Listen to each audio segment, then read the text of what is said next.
Good day once more, my friends, metric students in particular, wherever you may be watching this video from. We come once more, just humbly appealing to you, Banganbami friends. Please don't forget to subscribe to this video and also try to like the video as one way of at least just to motivate me to say, oh, these videos are actually of a helping hand, so that right. Okay, welcome to class once more, where we're going to be continuing with the topic that we just started, and this is the topic of meiosis.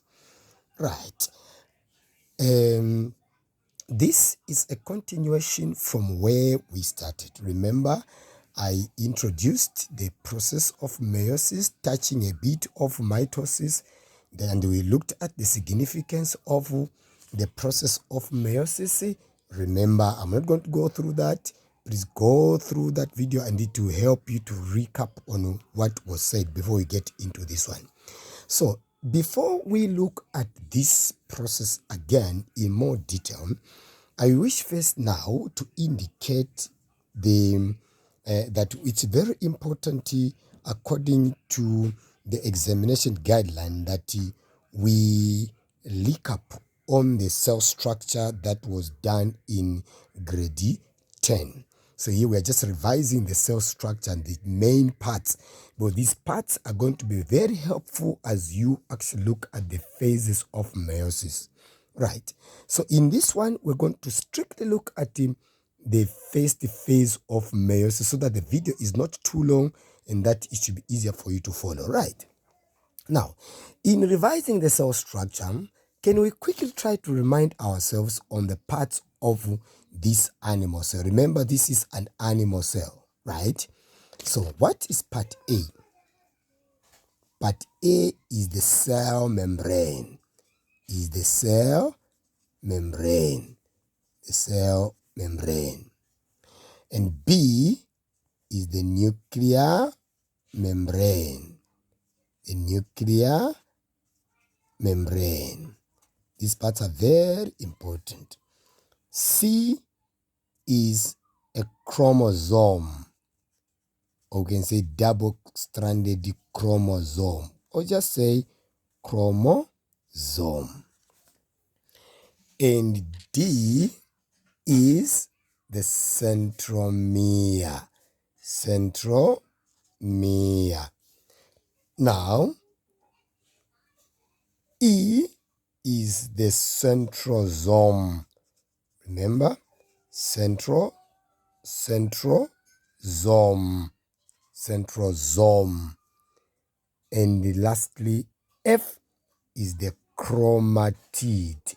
So one strand of the chromosome is indicated on part C. Remember, a chromosome is made up of, let's do this here. There is a chromosome. So in this chromosome, there is actually this part which joins the two parts together.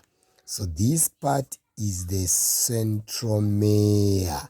Centromere. What is the function of the centromere? Joins two chromatids together. That is the function. Very important. Then this, remember, when it's labeled like this, but this is a chromosome. No more can say double-stranded chromosome, because there are two chromatids joined together. Double-stranded chromosome. Now, then we have if they show on one part the unya or then that is going to be the chromatid. I'm trying to distinguish the difference between, or to distinguish between the chromatid and the chromosome. Students usually they mix up that one there. Right. So that's that. Now let's quickly look at this here. What is the function of the chromosome? The chromosome actually carries genetic material, carries DNA, or you can say carries the genetic material. Basically, remember, same with the chromatid, also it carries the genetic material. I've already indicated the role of the centromere. I say joins chromatids together, joins chromatids together, joins chromatids together. That is the centromere. Then we have got a centrosome. The centrosome produce spindle threads or spindle fibers. Produce spindle fibers. Right. So this is very, very important. Very, very important. If we can master this, then it will help us understand as we move forward. So that's the cell structure. Okay. Now, having said so, I want us to look at now the phases of meiosis. Let's look at the phases of meiosis. Now, what we're going to do is we're going to take it step by step so that it becomes a little bit easier for us to understand. Remember, the process of meiosis, it occurs in phases. It occurs in phases. Meiosis has got 4 phases. Amen. 4 phases. And what are these phases? The first phase of meiosis, we have one, what we call is the prophase. Now remember, because we are talking about meiosis being divided into 2 stages, meiosis 1 and meiosis 2. Therefore, when we talk about meiosis 1, there is prophase 1. Verse number 2, we have metaphase 1. Number 3, we have anaphase 1. Because we are talking about meiosis 1, so as you can see, isibongo bonke bafana nomzali meiosis 1, isibongo 1. Lawa kwamagama prophase, metaphase, anaphase. Then the 4th one is telophase 1. Telophase 1. So these are the 4 phases of meiosis that we're going to be looking at, right? Now, let's look at these phases now, one by one. Excuse me. So the first phase, as indicated, is prophase 1. So let's look at this. Prophase 1 is the first phase. Now, before we look at the prophase 1, can we just quickly identify the parts labeled? I labeled deliberately. The parts labeled A and B. A is called, because as you can see that there are 2. Now, I've used 2 different colors deliberately so that it becomes very easier for us to distinguish. Now, these 2 colors, as you can see, one is red and the other one is blue. These 2 chromosomes, they are called sister chromosomes, or we call them the homologous chromosome. They are called the homologous chromosome. The word homo, it means same. Homo means same. So these homologous chromosome, the source of this chromosome, one is from maternal and the other one is from paternal. So paternal baba, maternal ma, right? So now when these chromosomes are in the cells, ukhumbule ukuthi in your cell, ngani yami, in your every cell that you have in your body, it contains a genetic material, a mix from your father. I'm talking about your biological father and your biological mother. So now, with life science, we use these colors that I've used these different colors. These two chromosomes are coming from two different sources. The other one is from your mother and the other one is from your father. Okay. Now, because these chromosomes, when they are lining up, they line up in a sense that two similar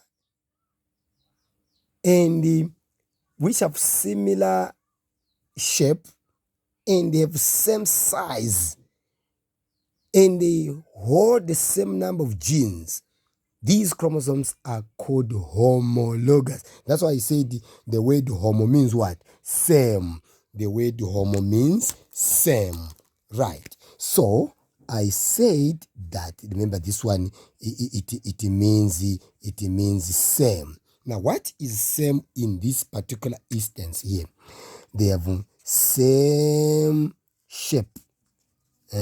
Same shape, same size.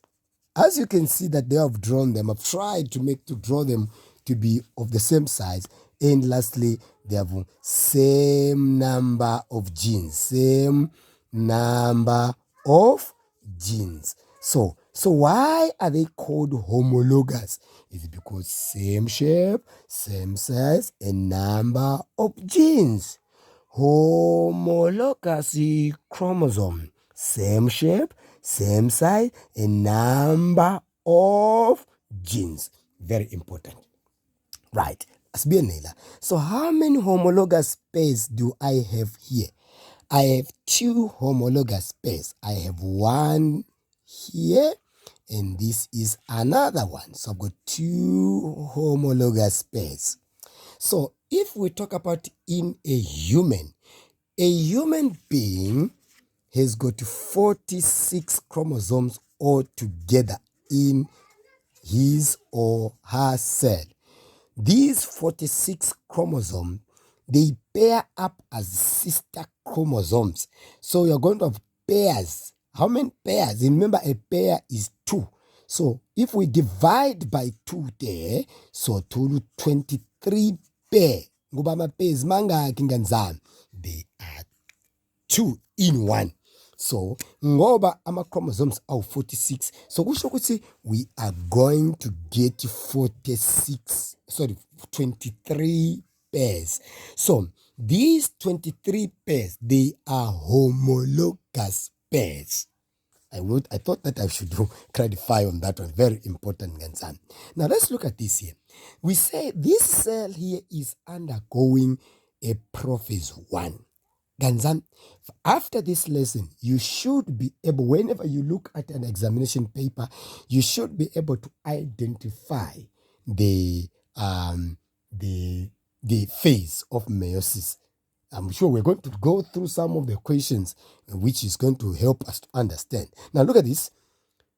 If you look at this diagram, you can see that the cell membrane is slowly disappearing. Now, I'm showing you how you should identify prophase 1.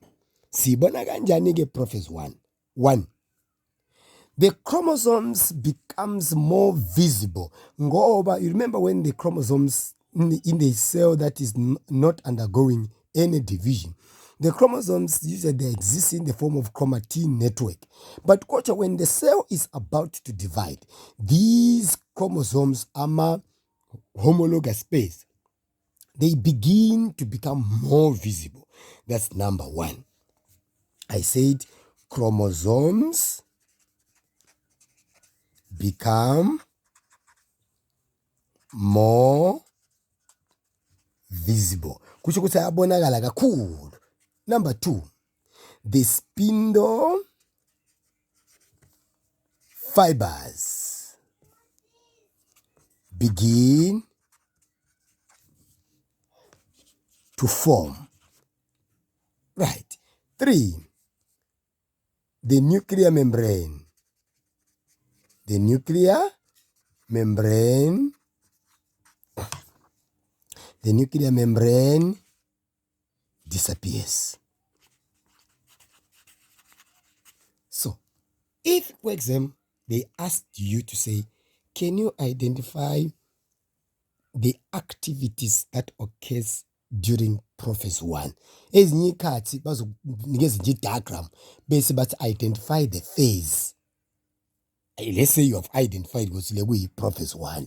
Bese bazokubuza bathi, can you mention any 2 events that occurs during the phase or ishilo? So remember, this is what is expected of you. Okay.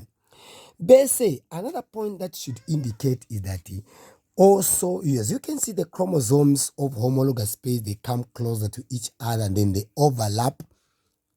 And when they overlap, that is called the chiasma. Chiasma. And what happens?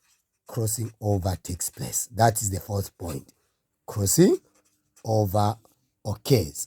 Crossing over occurs. Very important concern. This crossing over. So, crossing over is one of the process that occurs during Prophecy 1, which actually contributes to the cells that are produced at the end of meiosis being genetically different. Remember, muscles the about 4 arc. Why they are not going to be the same is because of the process of crossing over. I will describe this process of crossing over in much more detail. Describe the process of crossing over. 4 marks. 1. The chromosomes, they come closer. Chromosomes come, let me say this, and this is the crossing over. 1. Homologous pairs. Homologous pairs come closer. They say the chromatid, or say sister chromatids of homologous pairs, you can put it like that. Chromatids of homologous pairs, they overlap. They overlap. If I have 2 chromosomes, as you can see there, lonyawo olodwa laphayana, it is touching the other one goes that other end there. So that is overlapping. So when they overlap, then what happens? Then the 2 sister chromatids, they exchange genetic material. So they exchange genetic, or just say they exchange genes. Which genes they go on the other chromosome, they go on another chromosome. In such a way that you see the chromosome is going to look like this. The chromosome is going to look like this. As you can see, the chromosomes have got 2 colors. They've got blue mixing with red. It tells you, you can see that there's 1 chromosome has got blue and has got red, meaning that there's been an exchange of genetic what? Material. Okay, so that all happens during Prophecy 1. Now let's look at what happens during Prophecy 2. Sorry, during what we call a metaphase, because the second phase now is metaphase 1. Metaphase 1. Here is metaphase 1. So the second diagram shows metaphase 1. Remember igama nesibongo. So in metaphase 1, we have the homologous pairs there. So which Y is the homologous pair. Bese uz is the centrosome and X is the spindle fibers. I've already explained the role of each of these parts. So how do we see this phase ukuthi yona ke le metaphase 1? So what do we say then? The spindle fibers, they extend throughout the cell. Spindle fibers. The spindle fibers. Spindle fibers extend throughout the cell. That's very important. Number 2, the homologous pairs. Homologous pairs line up at the equator. They line up at the equator of the cell. Ganzami, this is very important. Very, very important. Remember, my spindle fiber at down, then the homologous pairs, they line up at the equator. Basically, this cell now, having actually the chromosomes lining up at the equator of the cell, the spindle fibers each is actually connected or is attached to the centromere. This is another point. We say the spindle fibers is attached to the centromere. Spindle fibers attached to the centromere. Spindle fibers attached to the centromere. So this is how we identify a process of the phase of metaphase. Now let's look at the third phase. The third phase, as seen in my diagram, let me remove this one here. As seen in my diagram, you can see that this diagram is completely different to the one I was just showing you just a while ago. This is called anaphase. Anaphase 1. So during anaphase 1, you see that the spindle fibers, we say the spindle fibers, they become they were previously extending throughout the cell, but spindle fibers now actually shorten. We say they shorten or they contract. And then when they contract, they actually pull each chromosome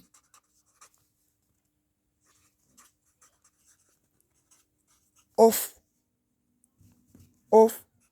homologous pair